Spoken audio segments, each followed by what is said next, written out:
Namaste. I am Dr. Rajendra Waghela, ENT and endoscopic surgeon at Medicover Hospitals, Kharghar. आज मैं आपको adenoids के बारे में कुछ बताना चाहता हूँ। एडिनॉइड्स एक नॉर्मल ग्लैंड होते हैं। ये नाक के पीछे की तरफ, अगर आप इस पिक्चर में देखें तो ये नाक के पीछे की तरफ सिचुएटेड होते हैं।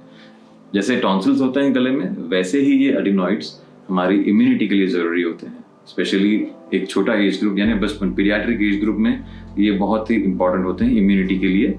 आपका सर्दी, खांसी या छोटे मोटे कोई भी viral infections, any respiratory infections, उसके लिए प्रोटेक्टिव होते हैं। तो ये ग्लैंड्स का होना ज़रूरी होता है। कभी कभार ज़्यादा इन्फेक्शन होने की वजह से ये खुद भी इन्फेक्ट हो जाते हैं। जब ये इन्फेक्ट हो जाते हैं तो उनकी साइज बढ़ जाती है। साइज बढ़ने के कारण वो सिम्टम्स देना शुरू करते हैं। कुछ बहुत ही कॉमन सिम्टम्स होते हैं जिनको मैं बोलता हूँ प्राइमरी सिम्टम्स। वो है बच्चे की सर्दी खांसी बार बार होना, बच्चा बार बार बीमार पड़ना, टिपिकली नाक बहते रहना बार बार, महीना हो गया नहीं कि फिर उनका शुरू हो जाता है ये नाक बहना, ब्रीदिंग प्रॉब्लम, नेजल ब्लॉकेज, ये सब सिम्टम्स बच्चे को परेशान करते हैं। नाउ नेजल ब्लॉकेज के कारण इसकी सेकेंडरी सिम्टम्स शुरू होते हैं जो मेरे हिसाब से बहुत ही सिग्निफिकेंट है और बच्चे की लाइफस्टाइल में अफेक्ट करते हैं।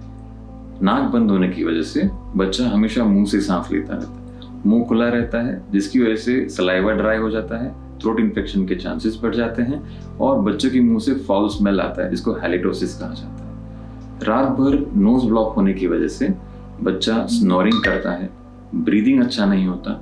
जब ये ब्रीदिंग अच्छा नहीं होता है तो ऑक्सीजनेशन भी कम होता है। इसके कारण अगले दिन के ऊपर लैक ऑफ स्लीप के कारण अगले दिन पे इसके परिणाम शुरू होने लगते हैं, जैसे कि बच्चा इरिटेबल रहना, हाइपर एक्टिव रहना, या फिर opposite end of the spectrum काफी ड्राउजी रहना, बच्चे का मन न लगना, पढ़ाई न करना।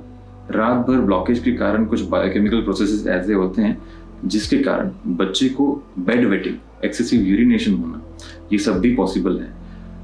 एडिनॉइड्स बढ़ जाने के कारण कान में जो नलियां होती है जो नाक और कान को कनेक्ट करती है उसमें प्रॉब्लम होती है और कान में ग्लू जमा हो जाता है।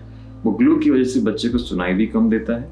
अब बच्चा हियरिंग लॉस के बारे में ज़्यादा बता नहीं पाता है, इसलिए उसको हियरिंग चेक करना भी ज़रूरी होता है। डिक्रीज हियरिंग से उनकी लर्निंग एबिलिटी भी कम हो जाती है। नाक ब्लॉकेज की वजह से बच्चा अगर अनट्रीटेड रहे एडिनॉइड्स के लिए, लॉन्ग टर्म माउथ ब्रीदिंग होने की वजह से बच्चे के फेशियल फीचर्स भी चेंज हो जाते हैं, जैसे कि दांत, आगे के दांत प्रोट्रूड होना, माल ऑक्लूड होना, बच्चे का नोज काफ़ी पिंच इलोंगेटेड डेवलप होना, बच्चे का फेस डल एक्सप्रेशन लेस हो जाता है।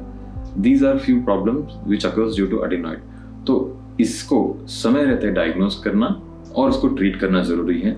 ज़्यादातर बच्चों में मेडिकली ट्रीट किया जाता है, कुछ नेजल स्प्रेज वगैरह हम देते हैं जिससे वो कम हो जाते हैं, और जो पॉजिटिव फैक्टर्स है उसको हम अवॉइड कर देते हैं।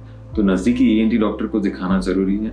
यदि ये हद से ज़्यादा अगर ये बढ़ जाए एडिनॉइड्स, जब मेडिकल ट्रीटमेंट काम नहीं करती है कुछ केसेस में, तो उन्हें सर्जरी का ऑप्शन दिया जाता है जिसको बोलते हैं एडिनॉइडेक्टोमी।